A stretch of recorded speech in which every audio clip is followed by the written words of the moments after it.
It is understandable why people might be frustrated with silver's performance as of late.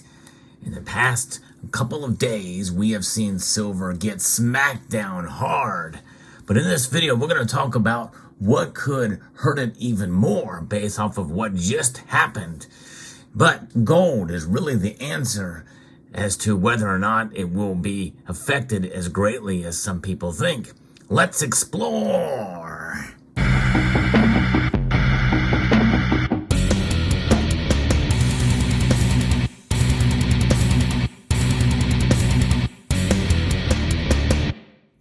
Silver's prices have been smacked down dramatically after the jobs reports that we have seen come through. In fact, the payroll report of 517,000 jobs versus the 193,000 that were expected really put the dovish pivot narrative to bed and caused the market to reprice. And the tighter for longer strategy that the Federal Reserve will probably be doing based off of these numbers. But regardless, a lot of that is going to depend on, mitigating factors that could come into play with some of the statements that Federal Reserve governors may make. These statements, these Fed officials very well could have their analysis and their takes in the coming weeks. But we'll find out for sure. But there's something that happened in India that could have a fairly big impact on silver, and it could hurt it. India, according to Reuters, is raising silver import duties to align with gold. As you know, India has been taking in a whole lot of silver as of late, as I've reported on in prior videos. India raised total taxes on silver imports 15% and on silver doré to 14.35%, according to the government statement that they made in an effort to align the duty structure of the metal with gold. The South Asian country is the world's biggest importer of silver, and you have heard me report on that multiple times on this channel. As we have seen, there's great demand for silver in the last year here, and many people expect that demand to only increase in 2023. This could put a hamper on that. And I also propose to increase the import duty on silver doré bars and articles to align them with that on gold and platinum, according to Finance Minister Nirmala Sitharaman said as she presented the 2023 and 24 budget in Parliament. India raised its import duty on gold, by the way, in July of 2022. And I think that is one of the reasons why we saw that since it wasn't raised on silver then, we saw massive demand. It was just a bargain. In fact, the gold to silver ratio being one aspect, and this just exacerbated it since that import duty was not raised. The basic customs duty on silver was raised to 10% from 7.5% in agricultural infrastructure and development cess on the imports to 5% from 2.5%. Silver doré will carry a 10% basic import duty and a 4.35% AIDC. Local silver prices jumped up by 2% after the duty changes, which means it's going to be a little more expensive to buy silver in India for all of the festivals and jewelry and the like that they enjoy there in India. The import duty on articles made of precious metals was increased to 25% from 22%. The jewelry industry was expecting a reduction on the import duties as gold smugglers have been offering hefty discounts as illicit imports boom after COVID-19. Yes, you've heard me do stories about that in my Precious Metal Crimes playlist. And a lot of the running theme with gold smuggled into India is up the bum. That's right. It is rectal gold smuggling. And who knows, if the prices keep going up dramatically, we may see silver join the foray in that regard as well too. But since they're expecting a reduction in duties on gold, and this is pretty much putting a tamper on it all. And the government did not cut its import tax on gold. There's where we stand. And I think a lot of it's going to depend on what gold does. If gold's price goes down, and then silver's price will likely fall even more, which may mean that the falling prices may mitigate any kind of hardship on raising import duties. But if gold's price goes up, silver's price will climb up even more, and you may just see less importation of silver and gold into the South Asian country of India. And that could certainly mean that less demand means that silver's price performance increase may be stifled because there's less demand for the metal in India. And really a lot of that is going to depend on gold. Now, notwithstanding, given inflation, which is certainly paramount across the world right now, including India, and they have all these festivals where it just depends. They may just say, we're going to go ahead and bite the bullet and buy silver anyway. So that's just it. It could hurt silver, but it just depends on the situation as to how much and how often it is purchased. Silver in the form of eagles and buffalo gold, silver and gold in the form of buffalo that you see here before you, it's quite expensive. We've seen, some of the premiums go up, and that very well may happen in India too, with the different types of silver products they have that are sold because of these import duties. Nonetheless, premiums on silver is something that we have been plagued with here in the West, as it seems like there's a lot more Western nations that are buying silver, aside for what we've seen in recent months and even a year here with India importing a whole heck of a lot of it. But gold is very popular as well there in that regard.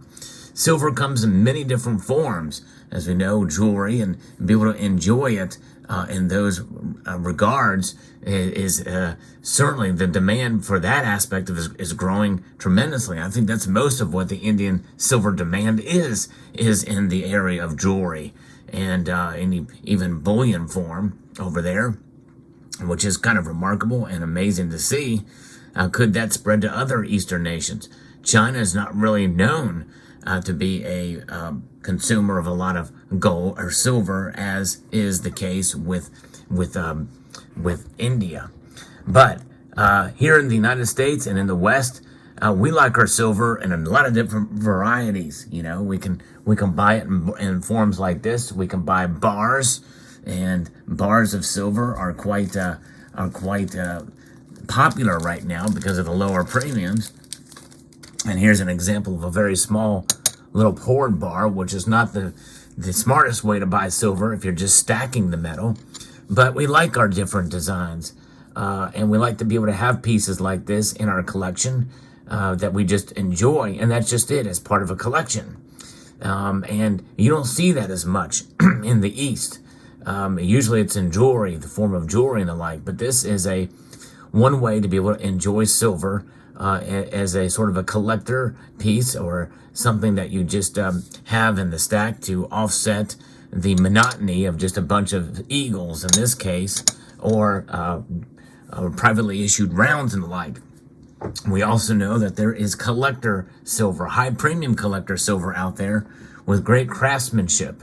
And that's what I'm going to show you now from the germanium mint. For those of you who have been following my channel for a while, you know that I have been reviewing germanium mint coins and fantasy pieces for the better part of a couple of years now. And this is an example of the latest in a series, Ostara.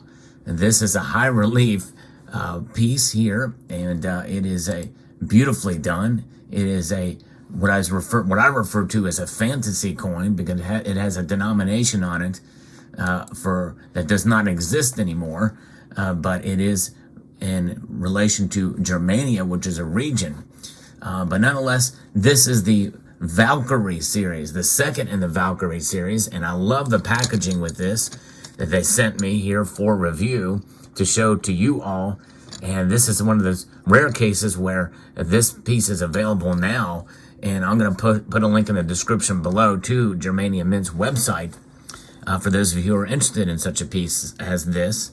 But let's pull it out and take a closer look at the coin itself. It is a ultra high relief, and it has an extra spacious capsule here so you can see and capture the high relief in this quite voluptuous issue here by the Germania Mint. And that's what caught my eye first and foremost, as you can imagine. Yes, indeed. And but I venture to say this piece is very well designed, and it has the hint of color in it in the background there. And there's actually 3 different versions of the Ostara piece here, the second in the series. This is a 2-ounce silver BU ultra high relief, and it continues the collection of the Germanic goddess daughters of Odin, the goddesses who, according to Germanic mythology, supported the bravest warriors who fell in battle. Ostara symbolizes spring, awakening, and bloom. With her comes freshness, light, and joy, which is nice, a change of pace from what we see from a lot of that folklore.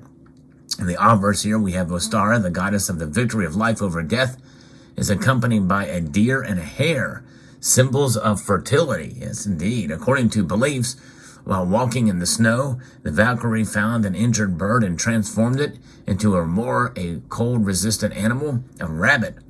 Ostara herself is clad in an airy white gown with a floral garland. Her neckline is decorated with the Burkanian rune, responsible for vitality and regeneration, female fertility, and beauty.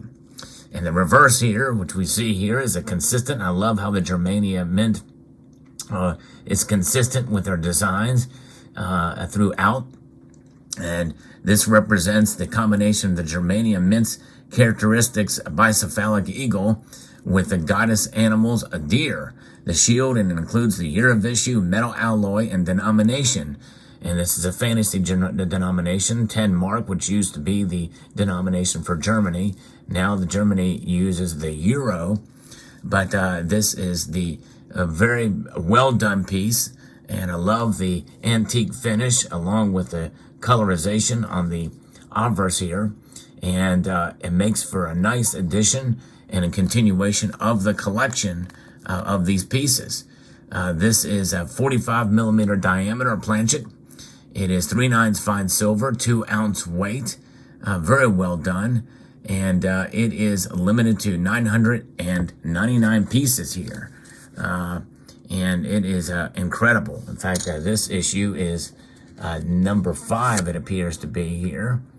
The 5th out of 999. And this particular piece, by the way, comes with a trading card, the Ostara trading card, and as was the case with the original. So we're going to pull this out and take a look at it. With the trading card, there it is. Very well done, high quality trading card that comes with this as well. But again, I'll post a link to the Germania Mint's website. This is collector silver, and so it is a high premium, but you're paying for the craftsmanship, the packaging, and the materials, and the rarity of the coin, fantasy coin in this case. And I think they did a marvelous job, as they always do. And I'm proud to present this to you for those of you who may be collectors of silver pieces or like to dabble in that area. A wonderful job that they did with this piece. Let me know what your thoughts are in the comment section below. We'd like to extend a multitude of gratitude to you all for taking the time to watch, and to encourage you to please rate, share, comment, and subscribe.